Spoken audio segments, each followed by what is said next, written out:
Take a moment to say thank you to all of those who worked hard this past week.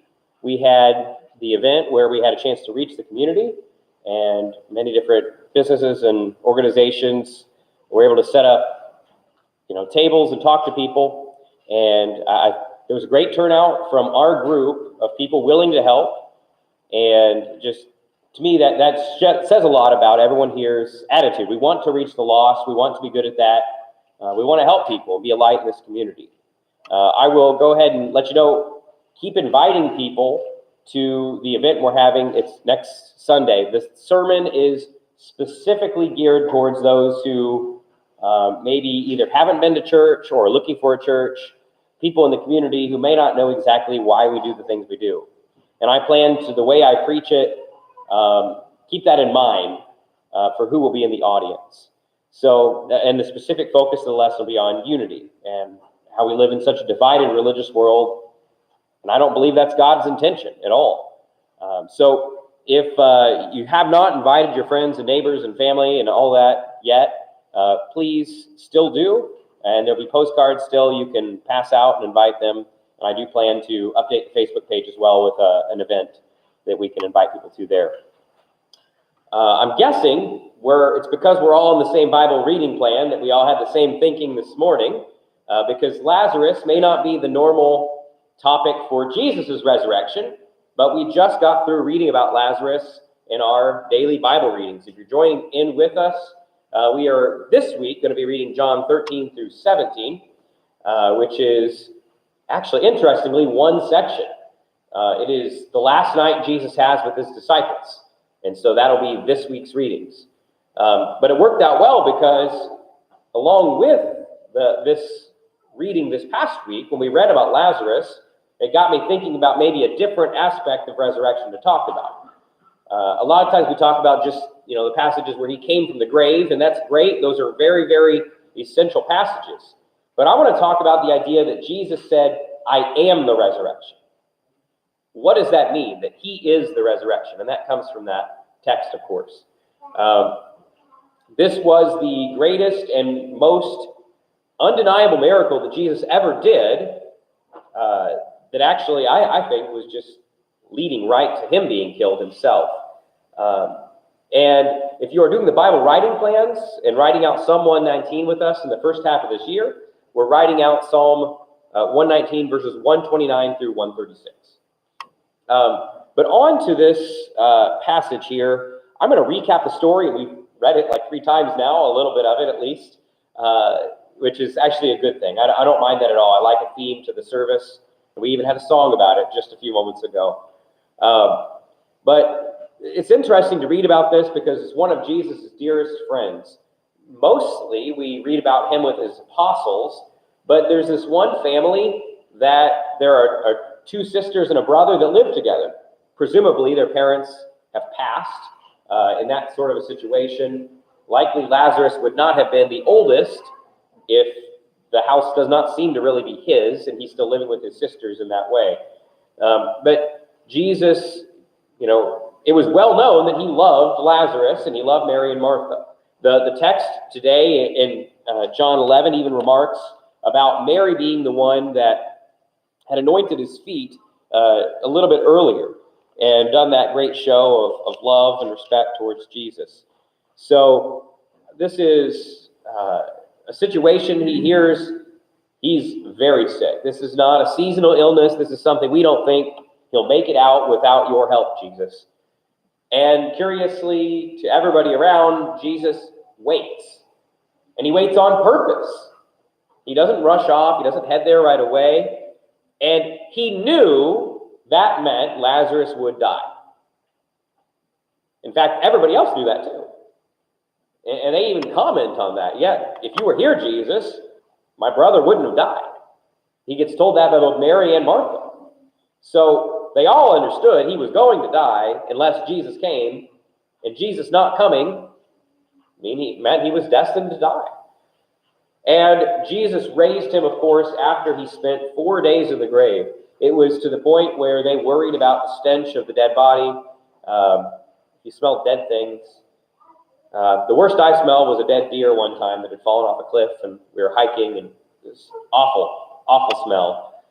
So I can't imagine that smell of death, 4 days old, And so they knew this is no coma. It's not like he's going to come out of it. He's wrapped up. He's buried. He's dead. And yet Jesus says, come forth. And Lazarus walks out. Like I said earlier, the miracle was undeniable. In fact, all the witnesses, they started either following Jesus or else they went to go tell Jesus' enemies after this story. And when Jesus' enemies heard about it, they didn't deny a sign of it done. You ever thought about that? They didn't say, well, he faked it. Let's figure out how he faked it. No, instead they said, well, let's plot to get rid of this guy. And let's even plot to get rid of Lazarus. Later on in John 12, we find out Lazarus was living, walking proof that Jesus could raise the dead. So they wanted to kill Lazarus again. Like death didn't kill him a second time. And Jesus knew that by doing something that was relatively close to Jerusalem, in Bethany, and he knew what was going to happen, that just about a week or two later, it was going to lead to his own death, burial, and resurrection. This was the final straw that broke the camel's back, as we use that expression. Before we get into it, I just want to talk about this idea. How common was resurrection in the Bible? You ever thought about this? Now, I went on my memory, and I actually forgot an easy one in Acts, which I'll cover. But it's actually not very common at all. Even in Jesus' ministry, I believe we only find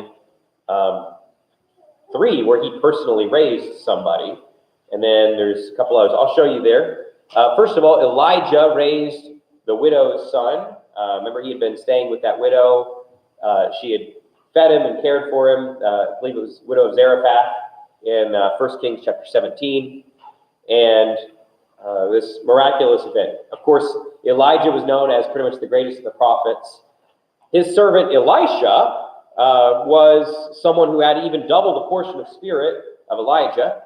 Ended up staying with the family and gave them, through God's divine help, of course, a son.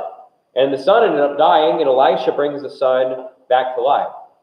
Elisha has so much of God's spirit upon him that even when he's dead and in his own grave, these guys throw their friend's body in there in a hurry, and their friend's body touches the bones of Elisha, and this guy comes back to life. So there are 3 resurrections I know of in the Old Testament. One might also count the vision of the Valley of Dry Bones, but I'm not convinced that was a literal army coming back to life. It was a vision that Ezekiel saw. But those are 3 real-life examples in the Old Testament. With Jesus' work, remember he is near the city called Nain, and there's a lady walking by in a funeral procession. Her son is there, the only son she had, the only family she had left. Jesus feels compassion and raises the widow of Nain's son. Probably the most famous, besides Lazarus, is Jairus' daughter. He's the synagogue leader. He doesn't care the consequences of supporting Jesus. He knows that Jesus is the only one that could save his little 12-year-old girl. And so he seeks out Jesus, and Jesus does the miracle of healing this little girl. And either 2 or 3 of the Gospels record that one. And then, of course, Lazarus is recorded here in the book of John. Now, also, this is not directly done by Jesus touching or doing a miracle, but when Jesus died, we find that many of the saints buried around Jerusalem came out of their graves and went into the city and were seen by many. So it's sort of a foretaste of resurrection to come that happens when Jesus beats the power of death and sin on the cross. And the 2 in the New Testament, I knew about Peter raising Tabitha. We also call her Dorcas, her other name, in Acts 9. I'd forgotten about the last one, which is in Acts 20. Paul raised up young Eutychus, who fell asleep at church and fell out of an upper story window. And so there's at least 2 in the New Testament. That's my list. Maybe you found some others. Please talk to me afterwards. But that's all I could think of. So number 1, resurrection can only happen by God's power. It is not a common thing. And even in the Bible days, where lots of people had God's power, it still wasn't a common thing. Even Jesus himself only directly did this 3 times. Now, of course, the greatest resurrection is the one where Jesus himself raised from the dead. And that is one that was different than all of these. Because what happens when all these people are raised? They're going to die again. Because it's not a final conquering of death when these guys raise, but it is a temporary conquering of death. But let's go back to the text and read a little bit at the beginning. John 11, verse 1. Now a certain man was sick, Lazarus of Bethany, in the village of Mary, her sister Martha. It was Mary who anointed Lord with her ointment and wiped his feet with her hair, whose brother Lazarus was sick. So the sisters sent word to him, saying, Behold, Lord, he who you love is sick. But when Jesus heard this, he said, This sickness is not to end in death, but the glory of God, so the Son of God might be glorified by it. Now Jesus loved Martha and her sister and Lazarus. And so when he heard that he was sick, he then stayed 2 days longer in the place where he was. Then after this, he said to the disciples, Let us go to Judea again. The disciples said to him, Rabbi, the Jews were just now seeking to stone you, and you're going there again? Jesus answered, Are there not 12 hours in the day? If anyone walks in the day, he does not stumble, because he sees the light of this world. But if anyone walks in the night, he stumbles, because the light is not in him. This he said, and after that he said to them, Our friend Lazarus has fallen asleep, but I go so I may awaken him out of sleep. The disciples said to him, Lord, if he's fallen asleep, he'll recover. Now Jesus had spoken of his death, but they thought he was speaking of literal sleep. So Jesus then said to them plainly, Lazarus is dead. And I am glad for your sakes I was not there, so that you may believe. But let us go to him. Therefore Thomas, who was called Didymus, said to his fellow disciples, Let us also go, so that we may die with him. They still don't get it, do they? So when Jesus came, he found that he'd already been in the tomb 4 days. Now Bethany was near Jerusalem and about 2 miles off. And many of the Jews who had come to Martha and Mary to console them concerning their brother.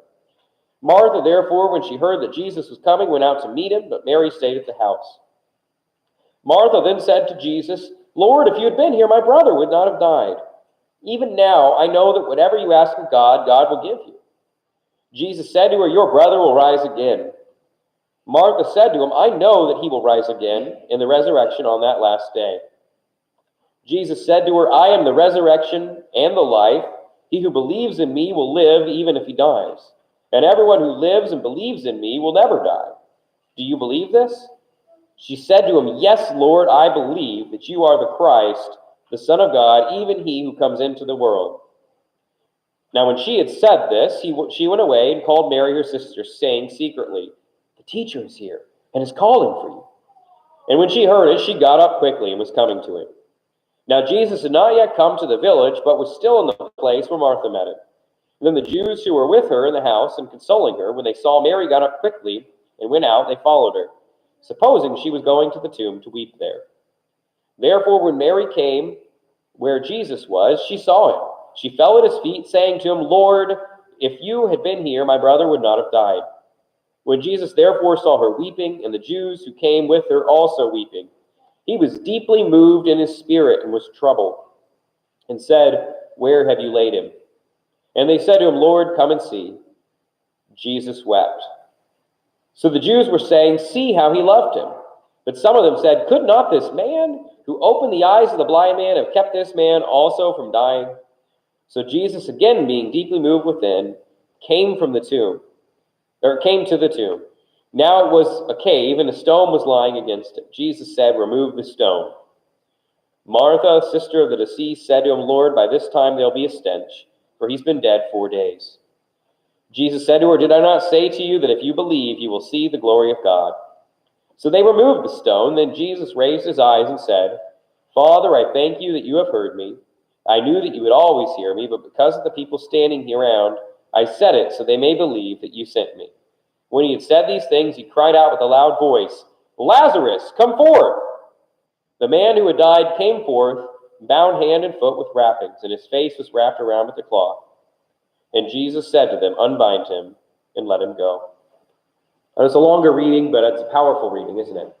This story, we see so much of how Jesus interacts with his friends and loved ones, how he interacts with the crowds, and what the crowds think of him, and they wish he would have done more. We also see that Jesus has this deep emotion for, I think, a couple of reasons. I think there's a deep moving in his spirit because of sadness and grief, but there's also a deep moving in his spirit because the unbelief of the crowd around him, especially that second time that it's mentioned, because they're scoffing. Well, they have no problem believing, but he gave sight to a man born blind. But this is just one step of miracle above what they can possibly believe, I guess. But notice a couple of things. This special relationship, I think that's powerful. Jesus, he wasn't some cold, disconnected Savior, right? He wasn't just some leader that was high and mighty above the people. He deeply loved people. He felt compassion. He had this relationship. It's mentioned, first of all, by the sisters, the one whom you love is sick. So it's pointed out, everybody knows it. He has this relationship. Later on, John writes it and tells us, he loved Martha and her sister Lazarus. So Jesus has this deep, strong connection with the family. Notice his confidence. Do you read that as you go through? This sickness was not to end in death for the glory of God, but for the glory of God, so the Son may be glorified by it. He has no problem waiting 2 more days, right? He's like, this isn't going to end in death. I know how it's going to end. God's going to get the glory. You'll see. There's no doubt. And of course, yes, he's Jesus. But the way he presents it, the way he talks about it, they have all sorts of questions. They have all sorts of doubts and confusions. Jesus never displayed one single little bit of doubt about what was going to happen in the end. I think that's a powerful idea. Think about how we approach situations, right? We are in the shoes of Mary and Martha. We are in the shoes of the crowds. We are in the shoes even of the disciples, where we don't see the end from the beginning like God does. And sometimes, yes, we have faith in God, but we don't know exactly how it's going to follow through. But Jesus confidently says what's going to happen. Verse 11, again, he said, our friend Lazarus has fallen asleep, but I go that I may awaken him. It's going to happen. He's going to be alive again. He's going to wake up. Verse 23 as well, right? Your brother will rise again. There's no wavering in Jesus' confidence and the power to do even such an amazing feat as bringing someone back from the dead. So why do we doubt Jesus sometimes? I mean, to think about this confidence, this power displayed in this moment. I think it's interesting, too, that this text tells us at least 3 different purposes of the miracle, right? So, did Jesus just do tricks just to heal people, right? He didn't do it to impress crowds. He didn't do it just out of compassion even, right?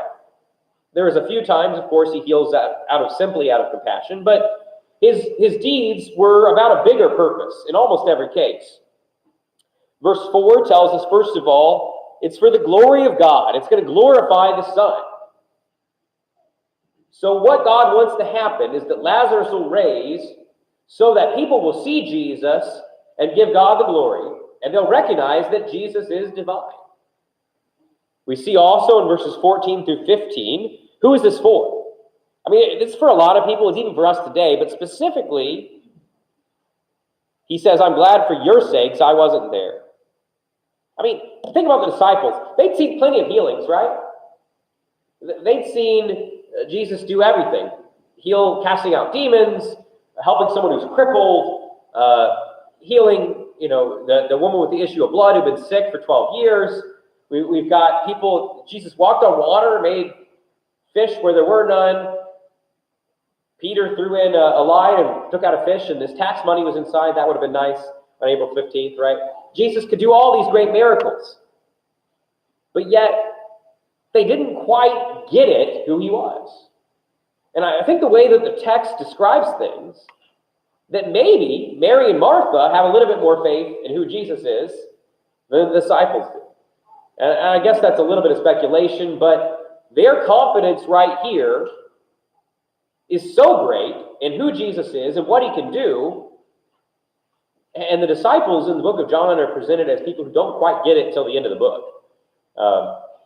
So I would argue that this story is teaching us Mary and Martha had some of the strongest faith of anybody that Jesus ever came across.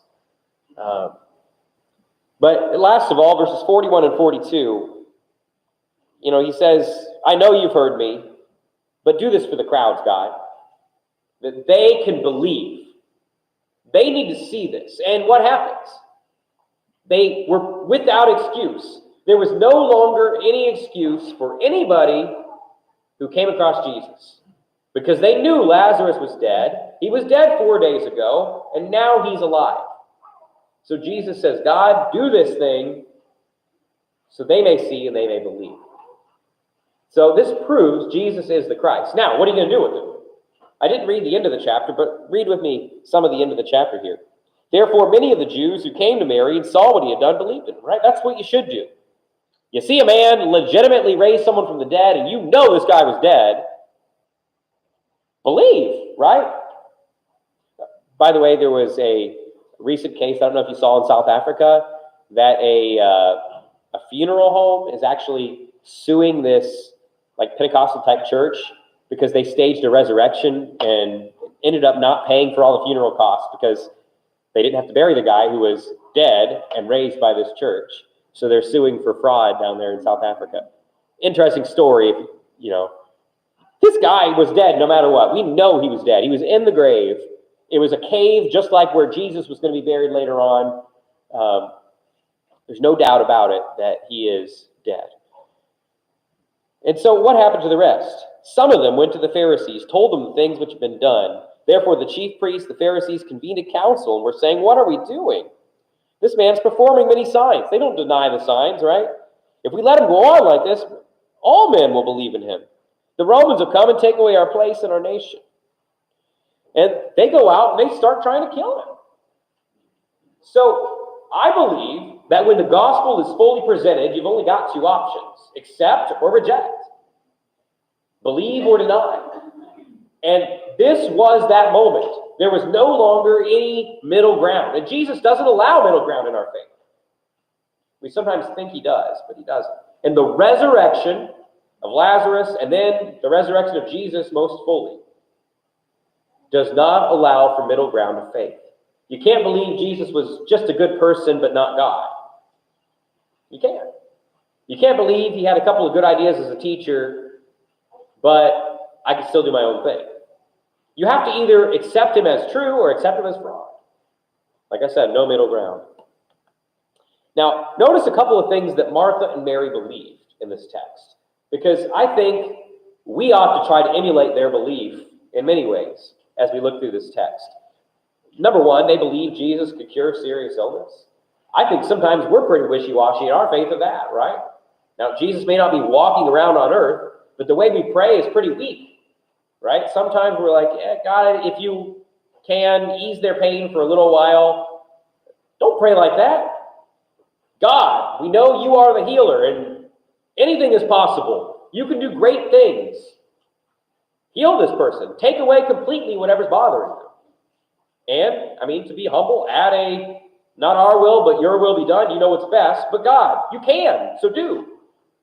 And so, what did they believe? They said, if you were here, our brother would not have died.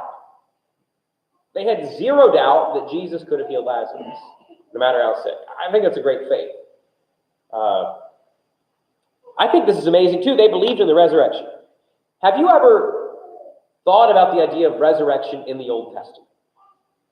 Now, that was what they were working with. They did not have the written gospel, as far as we know, at Matthew, Mark, Luke, and John. In fact, much of that hadn't even happened yet, right?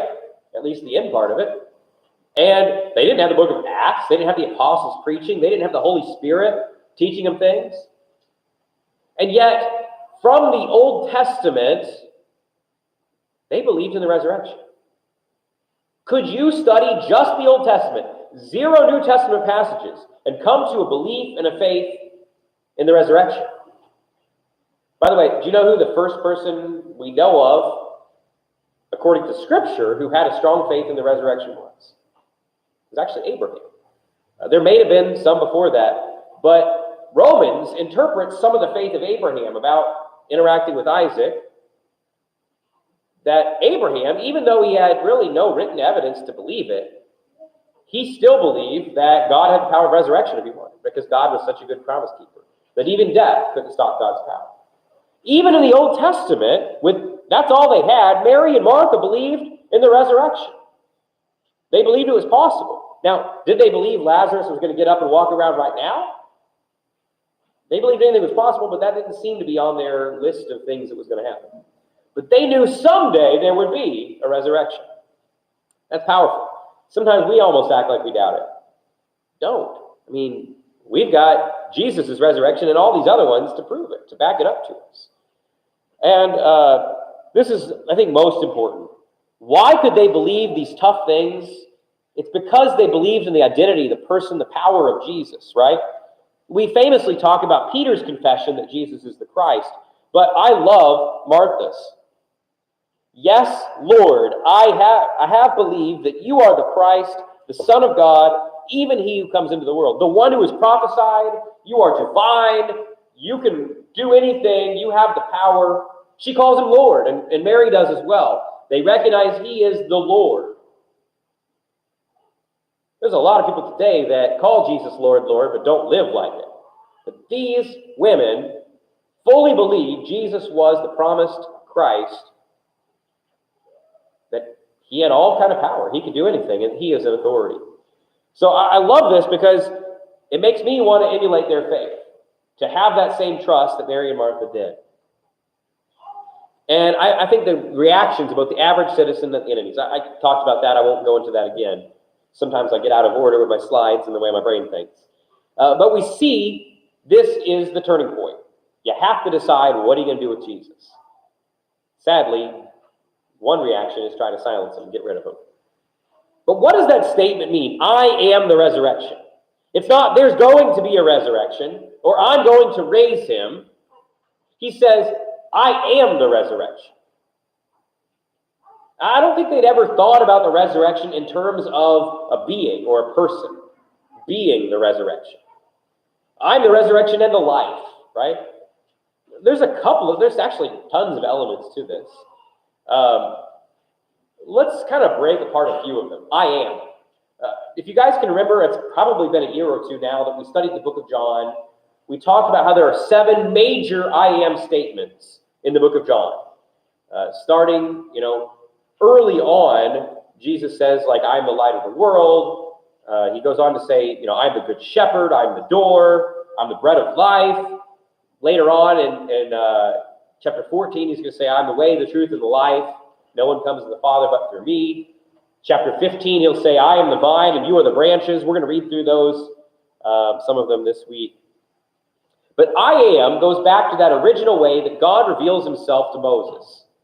When he says, I am that I am, meaning he never had a start. He's never going to have an end. He is always God, and he always will be. All of us can be eternal someday. We are eternal souls, but we were all created. We all had a beginning. And so in that way, we are completely different than God. He is the originator. When Jesus makes these I am statements, people recognize what it means. He's claiming to be the great I am. And I think that's powerful. When he says, I am the resurrection. He is the source and sustainer of all life. Thought about this? Nothing existed without him. Colossians 1 is one of my favorite passages to talk about this. But literally, creation was just unformed void, darkness, dust. It was nothing until he breathed the breath of life in things, till he said, let there be light, or let there be trees, and whatever else he said.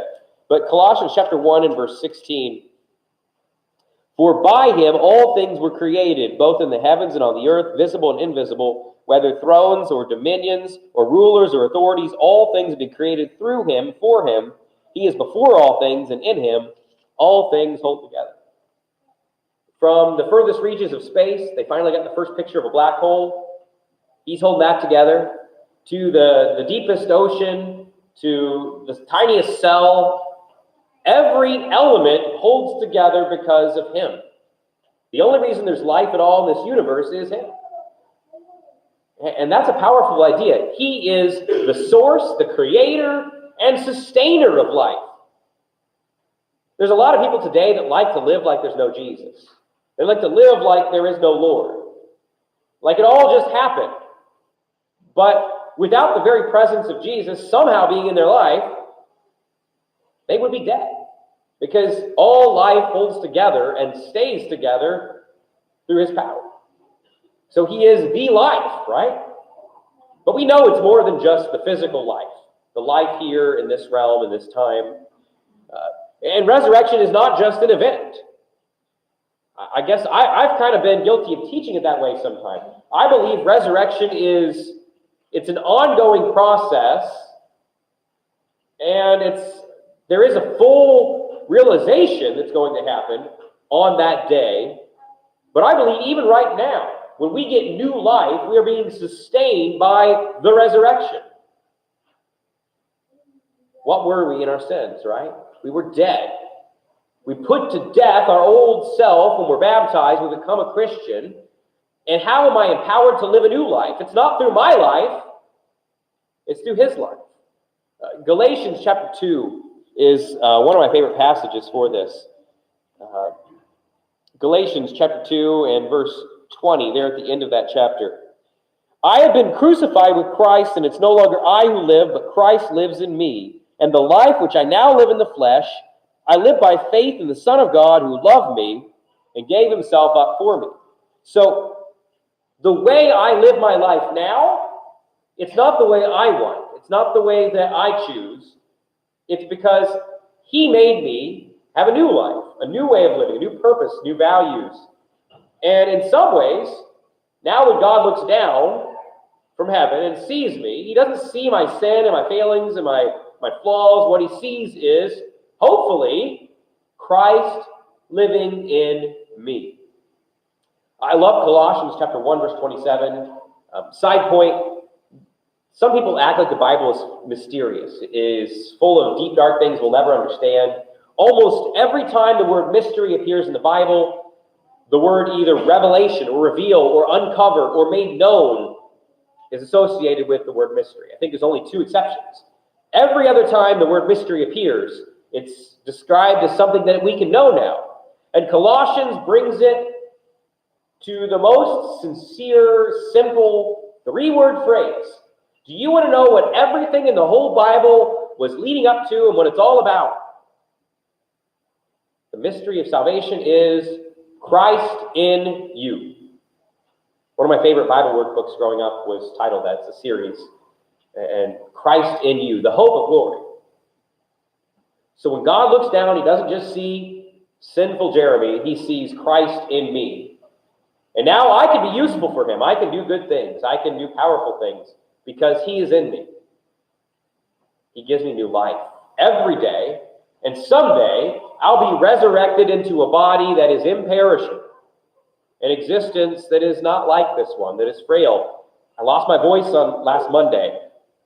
I can't wait to get a voice that I can sing God praises every moment of every day and not lose my voice. That'll be great. And we can all just think of all the wonderful things that are going to happen when true life is fully realized. But even now, we have resurrection. Even now, we have life. And we have a life that's worth the living. It's lived up to its full potential. Think about some people, we talk about their wasted life, right? They're just wasting their potential. God enables us to live life as it was meant to be lived. How was life meant to be lived? Think back to the garden. People and God dwelling in fellowship together. That's what God wanted. That's life worth the living. In any other type of life, you try to find fulfillment in recreation or money or knowledge or sports or relationship. Those aren't what life is about. And you'll be, those things at least will end, but most likely you'll be disappointed. No matter what, all those things will come to an end. But true life that is worth the living, the things that matter most, come from him. He is the life. He is the resurrection. Christ in you. And this is the last point I want to bring out from this, is that true resurrection is forever. It is not like, even Lazarus himself, he was going to die again. But we're talking about a new life that happens, and I'm never going to die again. When my body, this humble body, is transformed into what it's going to be when I'm with God, That's forever. I don't even understand forever. I remember math problems that involved infinity. And something approaches infinity in a graph or something like that. But infinity is hard to fathom. I can't fathom it, at least. But I get a forever resurrection, a forever life. Physical death can't touch it. Even if your body gets burned here on earth, even if it gets, buried at sea. I mentioned this passage in Revelation 20. It says, even the sea gives up the dead in it, right? You ever wondered about that? Some people are definitely afraid to be cremated because what's going to happen on the resurrection? What's going to happen to my body? People buried at sea, the fish are going to eat it. God's going to take care of that. God knows what he's doing. We're going to have a spiritual body and one that will last forever. So here's the question, is he living in me? I believe Mary and Martha and Lazarus finally got it. The disciples finally got it, although Judas, what did he turn around and do 2 chapters later? He goes and tries to put to death, or at least turn over to the authorities, the resurrection and the life, even though he saw the same miracles. But is he living in you? Unlike Christmas, where Jesus most certainly was not born at Christmas time, even though the world celebrates it then, this is right around the same time of year that Jesus was raised. We don't know the exact day because you don't know exactly when does the calendar start, we can get pretty close to knowing it. But it was right around this time of year because it is associated with Passover, when Passover happened. Just when flowers and new life comes to the world around us, that's also when Jesus woke up early on a Sunday morning. Now, my kids woke me up at like 5:45 today. So that was about when the ladies were headed to the tomb, while it was still dark, right around then. And Jesus wasn't in his tomb. And that happened. And that was a real event. They couldn't deny the resurrection of Lazarus, but later on, they couldn't deny the resurrection of Jesus either. And they made up stories and paid off people trying to get rid of the story. It wouldn't work. So he rose never to die again. You won't find his body. You won't find his grave. He defeated sin and death, and he offers us a chance to do the same. This frail, fragile body that gets old, that gets weak, that gets sick, that dies, this is not all that it is. We've got something better for us. And he offers us through his power, because he is the life, he is the resurrection, something better. But the only way we can truly live, what is this? And I left this to the end. He talked about if you believe. And later on he says, I told you if you believe in me, you'll live, right? This is not some wishy-washy faith. Study the book of John and look at what kind of belief he's talking about. This is a saving faith, a belief that submits to the authority of the Lord and does what he says. It's not just some mental belief, I guess now I accept Jesus. This is a life-changing, life-giving belief. Faith in Jesus, the resurrection and the life, that's the only way that you can have your resurrection. And he says, even if you die, you'll still live. We get our first taste of the resurrection when we become a Christian. And that's exciting. That's why we sing and we celebrate and we're happy when someone is raised up from the waters of baptism, because now they get that first taste of a new life. And hopefully when you were baptized, you walked out of there and you felt like you had a new lease on life. A fresh start, a clean slate. And that's what it is when your sins are truly washed away. You don't have the guilty conscience anymore. That happens at baptism. Romans 6 makes that clear. And so the final question is just this. Does he live in you? If you are a Christian and he's not living in you, we got to work on your faith. And if we can help you, let us know. If you are not a Christian, if you've never put to death your old person of sin, there's no better time than now. If there's any way we can help you to get access to the resurrection through Jesus, who is our resurrection, let us know as we stand and sing our invitation song.